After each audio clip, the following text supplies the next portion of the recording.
Hello, all you lovely DSAers. Welcome from Australia, down under, where we're having the big reset, as you are too. Now, I know the essence of this presentation is about how to be prepared for anything. And that's a big statement, but do you know how to be prepared for anything? Know yourself. Know thyself.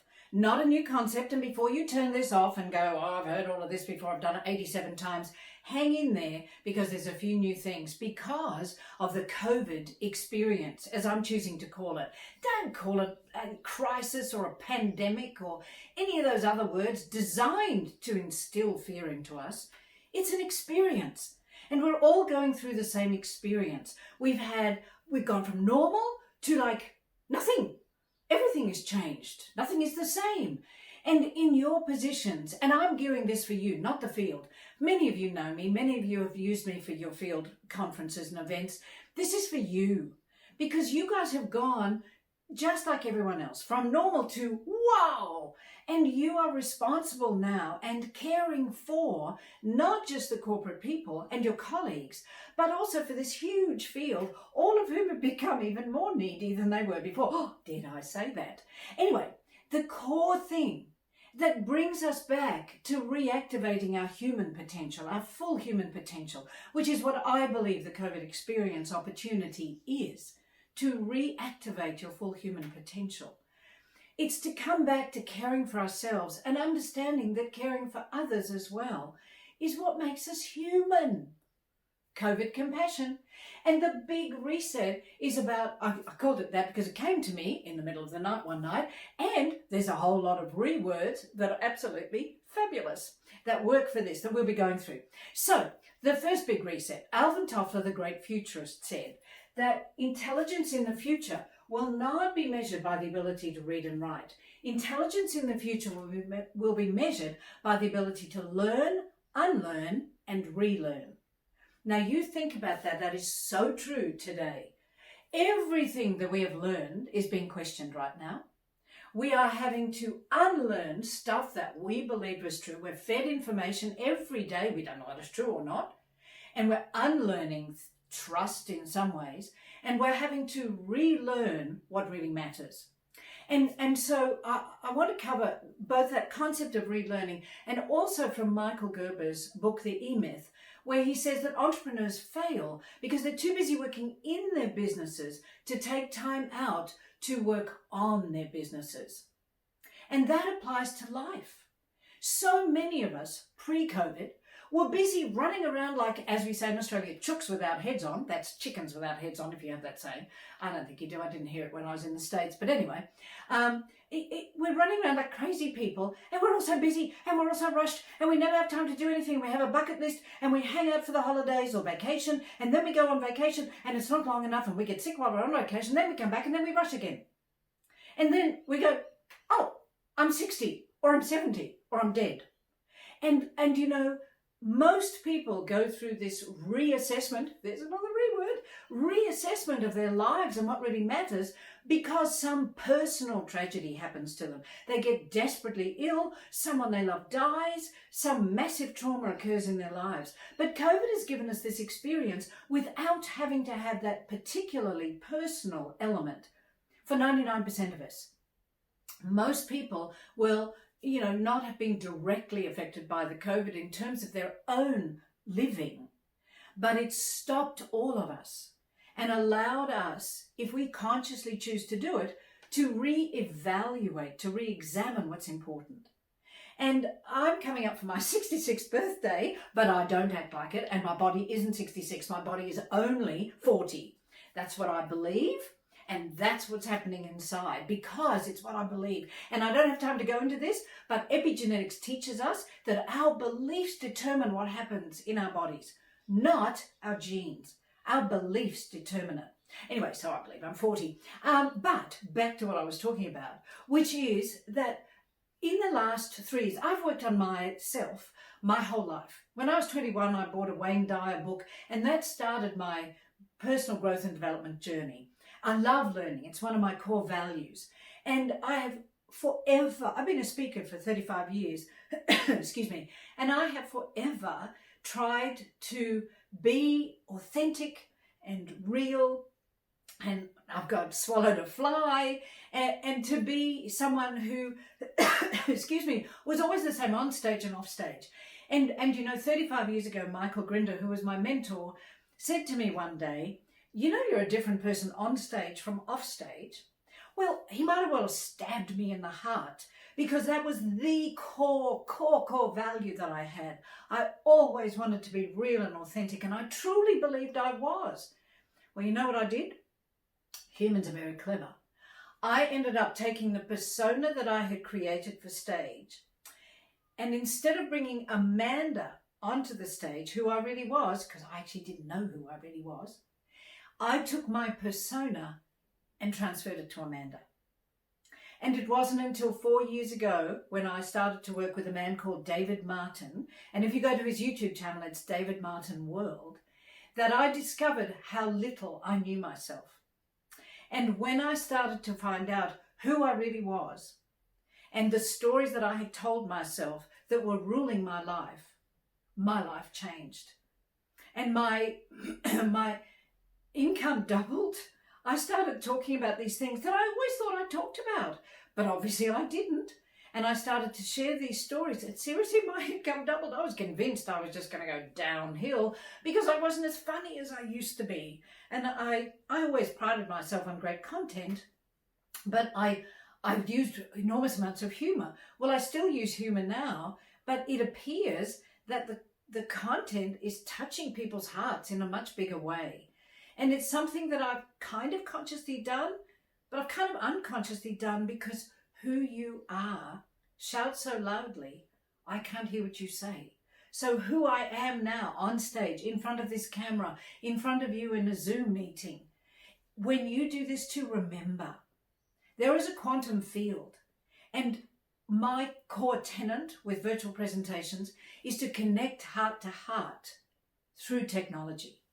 Because when you can do that, when you find someone who can connect heart to heart through technology, then you have someone tapping into the field. Then you have someone who can really make a difference. And if they know who they are and they can be that person, then that's what's transforming. Because who you are on the stage, on the inside, projects out through your field. And I'm not a space cadet. Go look at quantum physics. All this is like hardcore science now. But who you are projects out. And so since I've been doing the work with David on my life, not just in my life, I've been unlearning a truckload of the stories that I told myself. And it doesn't happen overnight. I'm still working on it, but life is so much better. I've fallen in love, yay, with a gorgeous man. And I have discovered, that I couldn't have fallen in love till I had at least a tiny bit of love for myself. And I have rediscovered my life force. And that's what I want to share with you today. Because most of us are not tuning in to our life force. Most of us are just existing. We're racing, we're not paying attention, like I said earlier. We don't have a life force. We wake up and go, I'm tired. And we go to bed exhausted. And many of us, not all of us, of course, but many of us, particularly in tough times, we've lost that excitement and enthusiasm and passion for life. So we've only got 45 minutes. And so we're going really fast. Interviewers sitting there going, she goes too fast. Just remember, you can watch this again.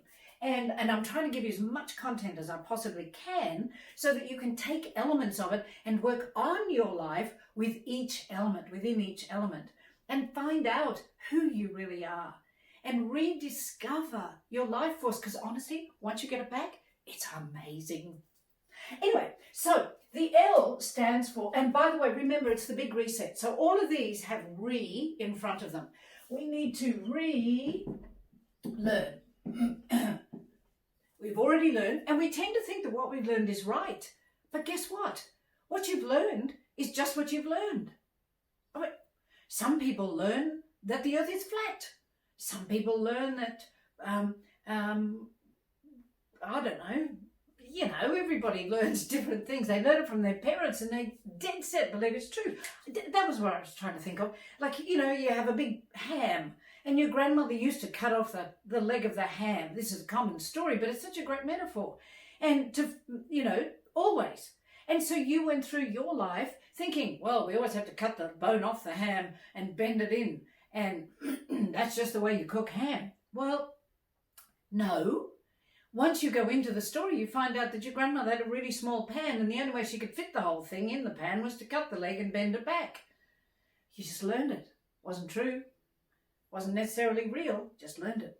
So, and by the way, I don't have time to go into the stories that you've been telling yourself about yourself, but look at them because they're not true, most of them, and they're embedded by the time you're 0 to 7. Oh, I can't do without telling you. I'll give you the three core fears that most people have. If you haven't seen me speak before, pay attention to these. And there's more detail of it on my YouTube channel, Amanda Gore TV.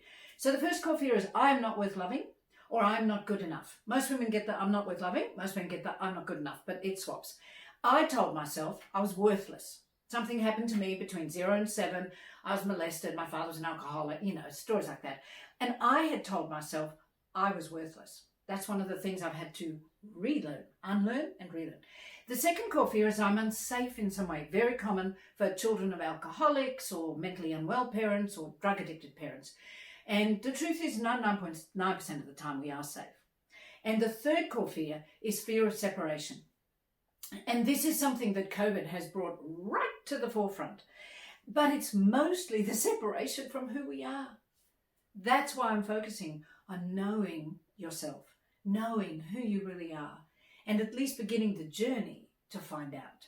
And when you're on that journey, you actually get your life force back. Because you're working on yourself, not just rushing around lost. Anyway, so that's the first one. And then the second is to reignite your life force.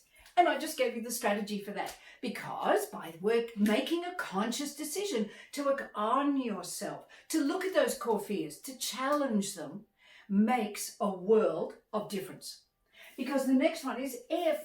We need to be reframing everything, because there's a gazillion ways that you can look at everything that happens. And I remember when I left America, I lived there for 9 years. Thank you very much, America. I had a lovely time there. When I left America, I came back to Australia and I was so excited because Freakonomics was a big book at the time. And I thought, Perceptonomics, oh, that's awesome. That's going to be a real hit. Because I figured everything in life is about perceptions, which it is. Everything in life is about perceptions. It's not about reality. We don't see things. We perceive and judge. Do you get that? We do not see things. We perceive and judge. We take in information from the external through our various senses, and then we layer all the stories that we've told ourselves on top of that. All the experiences we've had and the stories we've told ourselves about the experiences. And we do all this in a nanosecond. We marry those together and we come up with an interpretation. And people's perception of how caring you are is what determines the bottom line. So Perceptonomics, and I was talking to Orville the other day, Orville and Heidi from Sensi, who are doing so well now. And I've been blessed to have several opportunities to spend time with them and work with them. And their values and their genuine, authentic caring for their whole corporate team and for their field is so astonishingly strong. It's who they are, and it shines out. And it's the core part of why they are booming right now. And if you go to every single, and I know some of you are doing it tough, and this is a time to be compassionate with yourself and to be clear about what it is that's really holding you back. And not just blaming COVID, because, if you look at the bell curve, I wasn't going to do this, but just quickly look at the bell curve. And I've done this with many of you, but always with the bell curve, there's successful people. No matter what the economic circumstances are, they're all under the same conditions, pretty well the same conditions, but they can succeed. And then there's a vast bulk in the middle who are existing. They just exist, it's like, oh, thank God it's Monday. Oh, thank God it's Friday. They never say, thank God it's Monday. They're hanging out for Friday. And so this group down here, these are the ones who suck. And, they don't really suck. They're stuck. They're stuck with a fixed mindset. They're stuck in the story of who they are, not who they really are. Reactivate your full human potential because you are astonishing. You are amazing, every single one of you. And if you have a little voice inside your head right now, go, no, I'm not. She doesn't know. She's not even in the room with me. Yes, I am. Quantum field. And I know there'll be some of you out there going, oh, she doesn't really know. I'm a fraud. But nobody knows that. I've been there, done that. We've all been there, done that at some level. But it's becoming conscious of it that allows you to know yourself and grow and develop and reignite your passion for what it is that you're doing. Reignite your passion for living. Most people aren't living. These people fully live. And even then, they can go further. I did. I thought I was fully living. I was in this end of the curve. I was a very successful speaker. Everybody would look at me and go, whoa, she's got her life together. No. And since I've done the work on myself, I got divorced and I'm best friends with my ex-husband. We're like brother and sister. It was probably the most amicable divorce in history. I've found my love of my life. I'm fired up. And even though we've had to go virtual, luckily for me, there's not much difference in how I do what I do because I understand the field. And I understand that I can connect heart to heart. And any of you who are sitting there going, well, she's not connecting with my heart. Oh, I got a word for you. It is open your heart and your mind. Because many of us are stuck in judgment. Remember, we don't see reality. We perceive and judge and create our own reality. And in fact, my ex, I've been helping him find someone else. It's been 3 years now. And he's gone through a number of girlfriends, but just recently there was one. And this woman did not really know herself. And she had had some tough experiences in a relationship in the past. And she had told herself a story. A, she was unattractive. And B, she would never find a good man because every man she found would end up doing something bad or doing the dirty on her.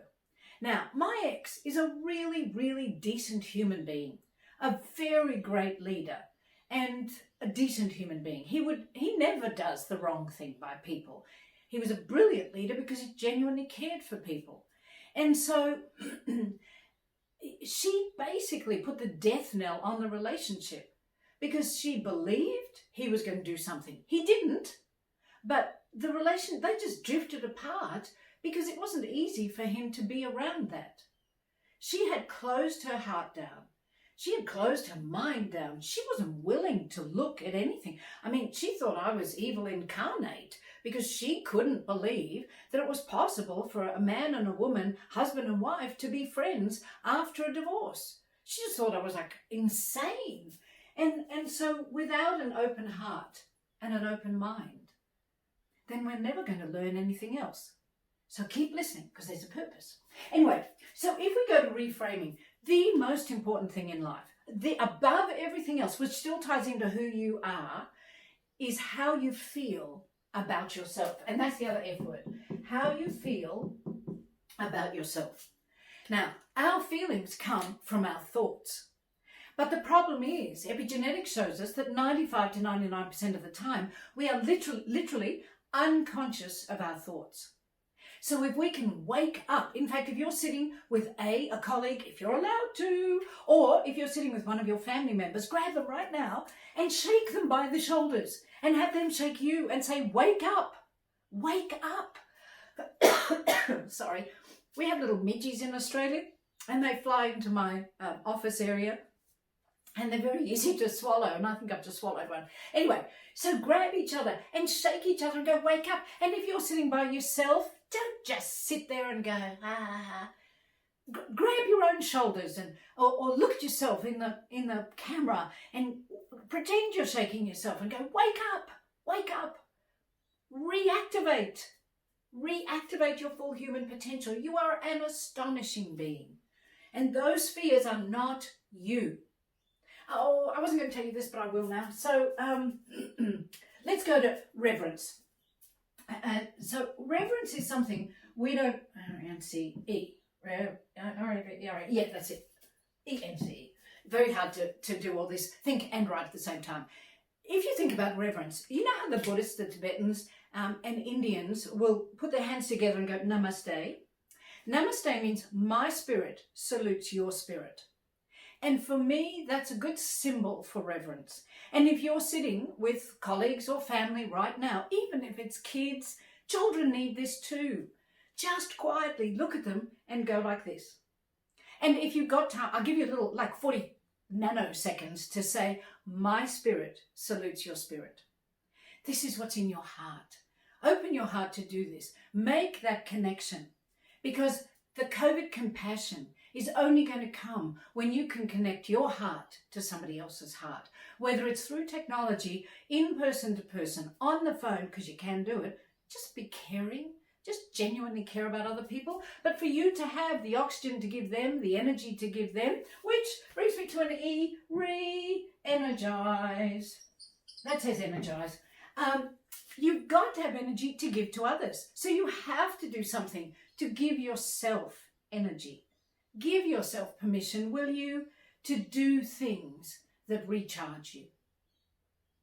If you don't give, you guys have worked like dogs. We've all worked like dogs, but you particularly, because there's so many people, excuse me, that you're trying to keep happy. And, you know, it takes its toll. And if you just keep shelving your needs and shelving your needs and shelving your needs, you'll get sick. So give yourself permission to be a vegetable. I don't know, one of the people I was talking to about this said, she gave herself permission to sit and watch daytime television one day because she just needed to chill, to veg out. So make sure, all of us are talking about doing the exercises. That's great. That's another exercise, E word. So do the exercise because that does recharge you, but don't beat yourself up if you don't do it. Because you beating yourself up and you not giving yourself permission to rest, to recharge, to just chill, to not think about anything, is absolutely critical, because how you feel is determined by your thinking. And all of these are tied in to you rethinking things. And because we're unconscious of our thoughts so often, then we really need to become conscious of the stories that we're telling ourselves. And the stories we're telling ourselves are our thoughts. Become conscious of your thoughts. If you take nothing else away from this event, take away the capacity and the commitment to observe your thinking. Observe your thinking. That's another O, observe your thinking. Now, some people who are very visual are going to think this is terribly messy. Keep breathing. That's another really important thing to do during COVID. Keep breathing. So observe your thinking. Observe what you're saying to yourself. Challenge it. And when you start shooting yourself or beating yourself up because you're taking a bit of time off, or you're taking 5 minutes to stare out the window in between 812 Zoom calls, stop it. Yell out inside your head, stop it. Or yell out, wake up. Because these are the things you need to do to have compassion for yourself, to take care of yourself, so you can energize yourself, so you can take care of others. And that is what life is really about. That's what being human is. That's what reactivating your full human potential is. It's to have that capacity to love and to have this life force that by you having and you exuding, everyone in your field is affected. And your field goes way beyond your house, way beyond. And when you're CEOs or directors of sales or working at corporate, your field goes out a long way too. Another word for field is the culture. It's just a more scientific term, and it's kind of broader, because we tend to think of culture, within an organization, then we think of a country's culture or perhaps a state culture, but there is a kind of global culture. But with the field, it's global, and there are fields within fields as well. And I haven't got time to go into the science, but trust me, it's true. If you look into it, email me, amanda@amandagore.com, if you want to know more. Oh, and you can go to my website, amandagore.com/secret, and there are a whole lot of free resources that you can use that kind of tap into this, and you can share with the field or your team. Do whatever you like with it. It's yours to do anything. So the other thing, the other E that comes up, but I've already covered it, and it's lucky because we've only got 45 minutes, is to re-empathize. P-A-T-H-I-S. Oh, it says re-empathize. You know how it's spelled. Because there's a lot of content we've got to get through. And also to re-examine what we think is important. Re-examine. I can spell that one. Re-examine what really matters to us. This is the most awesome time to decide what really matters. But do you see how almost all these roads are leading to Rome? You know what really matters to humans? You boil everything. You put all the pieces into a big cauldron of all the things we think matters. Once you get past having enough money to feed yourself and having a warm and safe place to stay, at the end of this, what really matters is how much you care for others and for yourself. And you cannot care for others because do you know one of the stories most of us, including me, tell ourselves? I am responsible for everyone else.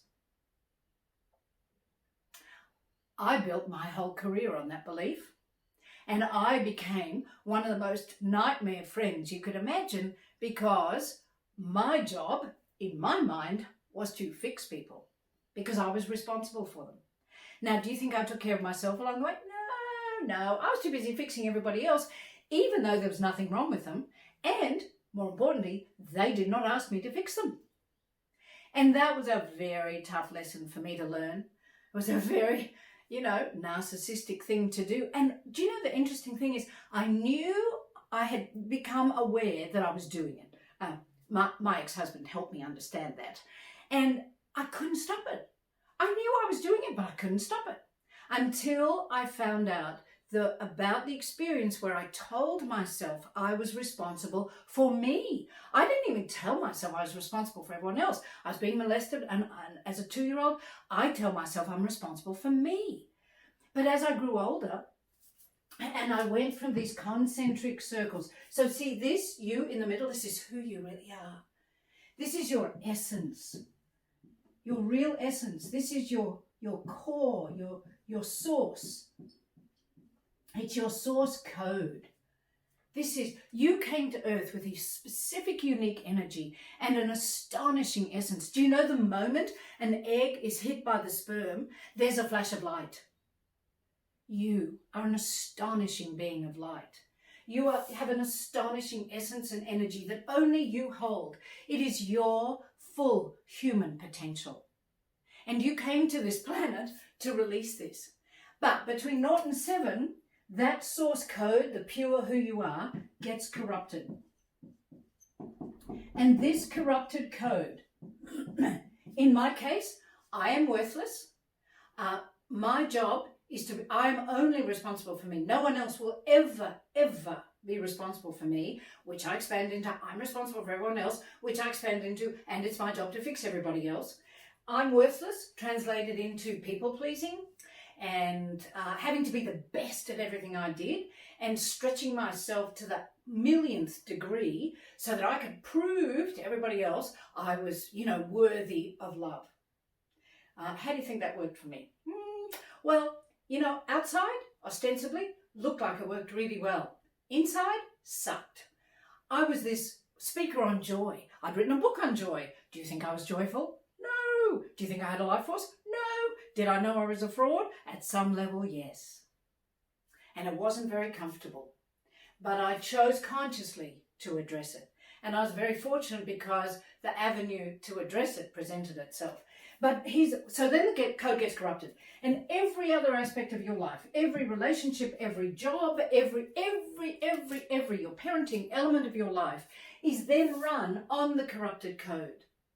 And until we work on ourselves and get rid of this corrupted code and go back to our essence, who we really are, the astonishing being of light that you really are, we will not find real joy.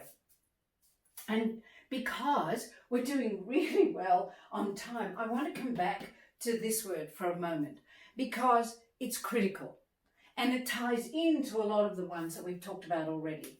It is to refocus. Right now, most of us are focused entirely on the fear the uncertainty, the pandemic, the panic, the everything that's going on, the how do we ever get, like, everything's changing every minute. In Australia, we have these, each state is doing different things. I'm pretty sure you're doing it over there from what I've read. And we've been in lockdown. I'm in Queensland. In a whole of Australia, 24 million people. I know we're not very big. In 24 million people, we've had 100 people die. Most of them have been in their 70s and 80s. Most of them came off a cruise ship. And several of them have now been proven to not have COVID. And so we don't have a massive threat here. But I still can't leave Queensland. And the Premier that we have here is saying it could be September before I can fly out. And so everything's changing. And of course, as a speaker, that makes a really big difference to me. And when are people going to have live events again? And I've been talking with some meeting planners, and they're all juggling like crazy because they're going, well, you know, when do you think it's safe to book something? Because we have to put deposits on, and we have to, and then what if we get a second wave? And what if? And so it's really critical that we start to refocus on being very present in this moment. And again, one of my challenges, Lao Tzu said, we teach best what we most need to learn. And it's true. And David, the man who's been mentoring me and coaching me, David said to me, I'm not sure you've ever been present a minute in your life. So this is 3 years ago. And I'm like, ah. He also said another cruncher for me, and I'll share it with you now. I wasn't going to, but obviously somebody needs to hear it. I think this probably had the biggest, basically, kick up my ass impact of anything that he said so far. He said to me, you've lived 60 years of your life based on the story of a 2-year-old. Is that how you want to live the rest of your life? Well, dang, that was like a boom. And I did not want to live the rest of my life based on the story of a 2-year-old who does not have the capacity and never should have had the capacity to understand all the elements of the circumstances that happened when they were being, whatever it was being done to them. A toddler doesn't know that somebody else is damaged. A toddler doesn't know that this is something, you know, they're surrounded by people, but the people didn't know. There's no way a toddler can understand the whole thing. So it's really critical that we start to understand that for us to refocus on being present, not on the story that's driven us from the past, not on the events of the past, to be present right here, right now with someone. And I was speaking to a remarkable young woman from, where is she from? Modair in Australia yesterday. And she is remarkable. And she was saying, and I told her she should write a book about this. She was saying that she tells people to give the gift of presence, not presence. P-R-E-S-E-N-C-E, not P-R-E-S-E-N-T-S. Give the gift of presence. It's the greatest gift you can give, because then all of you is there. All of you is caring and compassionate. You can see another person's full potential. And in that moment, you are reactivating your full potential. So be present and be grateful. Because, where was I? Focus. If we choose to focus on being present and being grateful, then everything changes. Excuse me, everything. Gratitude is the master reframer, the master reframer. If you choose to focus on gratitude, then you will find all the moments that you have, all the present moments, are transformed. And therefore, your life is transformed. Because most of us do not focus on gratitude. And there's a lot of talk about gratitude. There's a lot of research on gratitude. And we know that gratitude is more significant as an antidepressant than any drug. Literally, we know this. And so it's critical that we start to consciously look for gratitude. We consciously choose to find things for which to be grateful, no matter what's happening to us, no matter what's happening.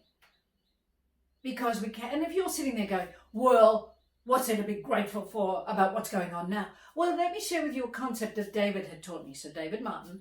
And just the other day we were having a conversation, and he said, people are stuck in the fear of the next, whatever the next is, the next moment, the next experience. You know, my ex's recently gone girlfriend, she was terrified that in the next month he's going to discover that I'm not good enough for him and he's going to leave. She wasn't in the present moment. Excuse me. And now he's doing exactly the same thing to himself with another woman, because he'd been out with her before, and there were some habits that she had that she has since worked on, but he's expecting them to happen again. He's not being present. He's pulling the past into the present. In the present, there is no future which causes fear. There is no past that comes in and dumps fear in. Because as soon as you start to focus on the past or the future, you're not present, are you? And so you're not here looking for things for which to be grateful. So, first of all, he says that the next moment, the next month, the next event, the next wave is all designed to bring fear with it. All designed to bring fear. And I don't want to write fear up as one of the words on the board, because that's the thing we need to eradicate. Oh, that's what I'll do. I'll make it an E. So along with this energize, what will really, really energize you is A, to give yourself permission to rest, take a break, time off, but it will be to eradicate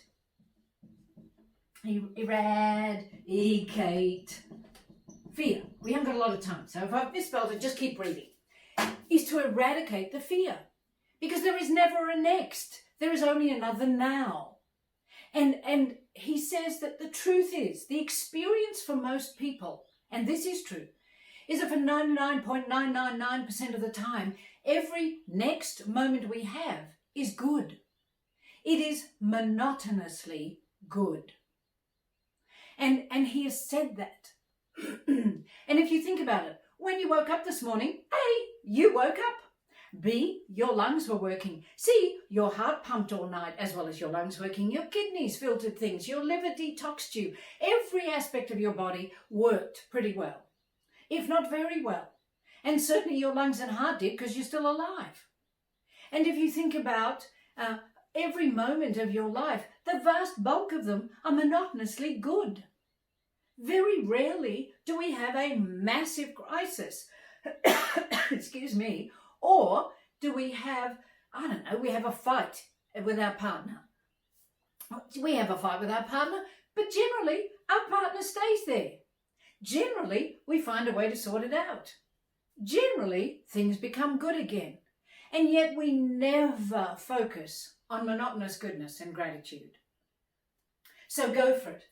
Refocus. Consciously choose to refocus on monotonous goodness and gratitude in every moment, and to focus on being present. And don't kid yourself that I've mastered this. Ding! Find out I'm not present and go, whoa, yeah, I'll be present every minute. Oh, so not. However, I have made a commitment to myself to A, remain open. And in this new relationship, I've even written it. And I have had some difficult conversations for me because, of course, it's COVID. He is 2 states away. We haven't seen each other for 2 years. Now, that's the first 18 months is because we both travel a lot and we were never in Australia at the same time. The second, and because we had not really entered a relationship, but for the last 4 months, 5 months, since January, since COVID, we haven't seen each other. And it's very difficult. And yes, we have technical ways of seeing each other and connecting and communicating, but it's not the same. And we've had a couple of not very challenging, but for me, challenging moments. And I made the commitment to myself to stay open. I am never going to shut myself down again.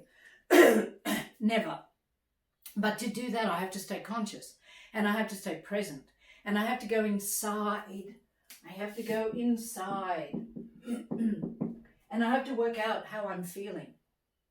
And I have to work out what story I'm telling myself that is making me feel this way. No one else is ever making me feel this way. And when I worked out what story it is that I'm telling myself, I then had to look at what is it that I need to express so he knows how I'm feeling, not because of him, but because of me. And that was challenging, but I'm so glad I did it, because it is also part of the way my life force has come back. Because I had shut down many elements of me, and I did not plan to speak about this, so this is very interesting.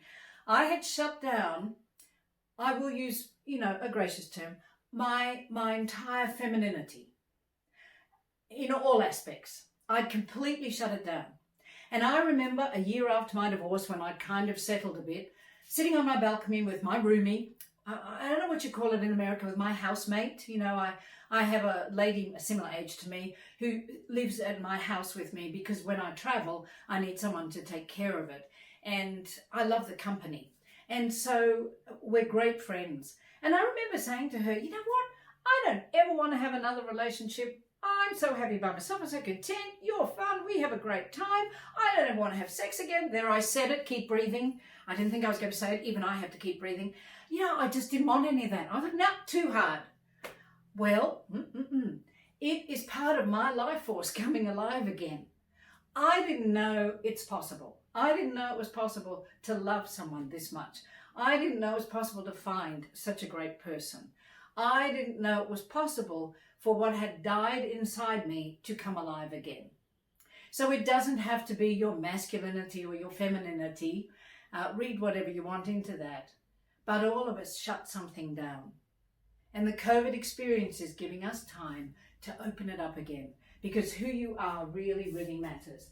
And we covered a lot of C's. Let's just put compassion on this one, and care, because I'm nearly out of time. And before I finish, I want to share with you a story.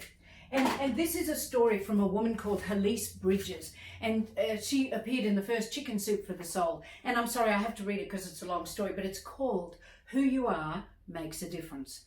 And it's a true story. So as I'm going through it, remember, it's a true story. A teacher in New York decided to honour each of her seniors in high school by telling them the difference they each made. Great strategy if you're a leader in any way, shape or form, or a parent. She called each student to the front of the class one at a time. First, she told each of them how they had made a difference to her and to the class. Then she presented each of them with a blue ribbon imprinted with the gold letters, "Who I Am Makes a Difference." And you can get these from Elise's site, Elise Bridges, Who I Am Makes a Difference. Just Google that. Afterwards, the teacher decided to do a class project to see what kind of impact recognition would have on a community. She gave each of the students 3 more ribbons, and she instructed them to go out and spread the acknowledgement ceremony. Then they were to follow up the results to see who honoured whom and report back to the class in a week. One of the boys in the class went to a junior executive in a nearby company and honoured him for helping him with his career planning. He gave him a blue ribbon and pinned it on his shirt.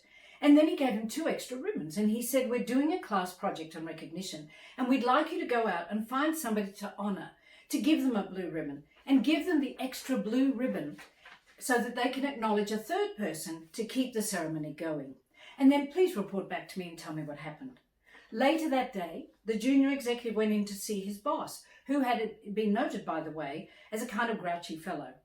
He sat his boss down and told him he deeply admired him for being a creative genius. And the boss seemed very surprised. The junior executive asked him if he would accept the gift of the blue ribbon, and would he give him permission to put it on. The surprised boss said, "Well, yes." And the junior executive took the blue ribbon and placed it right above the boss's jacket on his heart. And he gave him the last ribbon, and he said, "Would you do me a favour? Would you take this extra ribbon and pass it on by honouring someone else? The young boy who first gave me the ribbons is doing a project in school, and we want to keep this recognition ceremony going and find out how it affects people." That night, the boss came home to his 14-year-old son and sat him down. He said, "The most incredible thing happened to me today. I was in my office, and one of my junior executives came in and told me he admired me, and he gave me a blue ribbon for being a creative genius. Imagine, he thinks I'm a creative genius. Then he put this blue ribbon, who says 'Who I Am Makes a Difference' on my jacket above my heart. He gave me an extra ribbon and asked me to find somebody else to honour. As I was driving home tonight, I started thinking about whom I would honour with this ribbon, and I thought about you. I want to honour you. My days are really hectic, and when I come home, I don't pay a lot of attention to you. Sometimes I scream at you for not getting good enough grades, sometimes for your bedroom being a mess. But somehow tonight, I just wanted to sit here and, well, let you know that you do make a difference to me. Besides your mother, you are the most important person in my life. You're a great kid, and I love you. The startled boy started to sob and sob. He couldn't stop crying. His whole body shook. He looked up at his father and he said through his tears, "Dad, earlier tonight," this is a true story, "I sat in my room and wrote a letter to you and Mum, explaining why I had killed myself and asking you to forgive me. I was going to commit suicide tonight after you'd gone to sleep. I just didn't think that you cared at all. The letter is upstairs. I don't think I need it after all." His father walked upstairs and found a heartfelt letter full of anguish and pain. The envelope was addressed Mum and Dad. The boss went back to work a changed man. He was no longer a grouch, but made sure to let all his employees know that they made a difference. The junior executive helped several other young people with career planning and never forgot to let them know that they made a difference in his life, one being the boss's son. And the young boy and his classmates learned a valuable lesson. Who you are does make a difference. My spirit salutes yours. Thank you for listening. And remember, reactivate your full, astonishing human potential because you are extraordinary. I did it nearly on time. Go team! And thank you very much for listening. And I know we have another event coming up right this minute, so I'll say goodbye.